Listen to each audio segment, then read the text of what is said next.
So today, Nick Reiner will appear in court along with Alan Jackson for his official arraignment on the murder of his parents. So let's chat about it.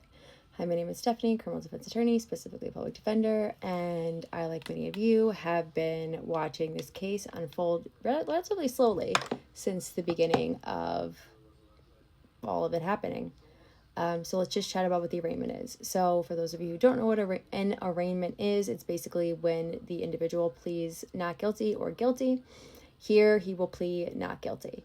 That is standard across the board for, I would say, 99% of arraignments. All criminal defendants plead not guilty at their arraignment.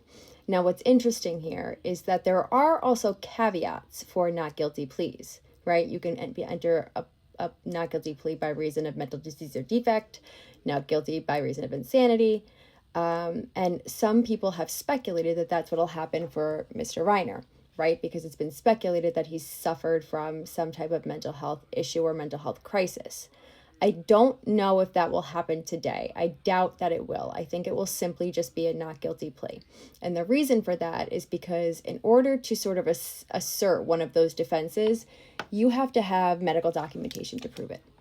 Okay, and I don't think that they've had enough time to have him evaluate it. Now, you can assert those, obviously, if you intend to have him evaluated and have medical documentation to prove it, but I think that it's too soon for them to make that assertion.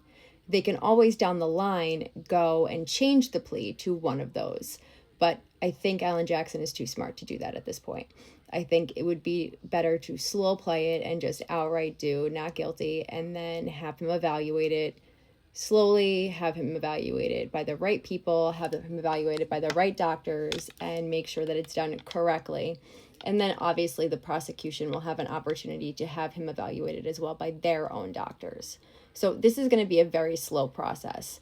I don't imagine custody status will be changed. I believe probably or possibly that Alan Jackson will make an application for custody status to be changed, but I don't see that being a winning argument.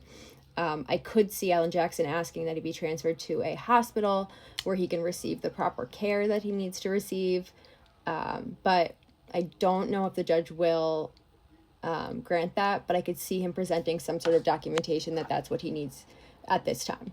So that's what we anticipate happening today. I don't know what time it's going to happen, but it'll probably be early this morning, California time. So we'll talk about it later tonight. I hope to see you guys on live, and I hope you guys all have a wonderful and special Wednesday.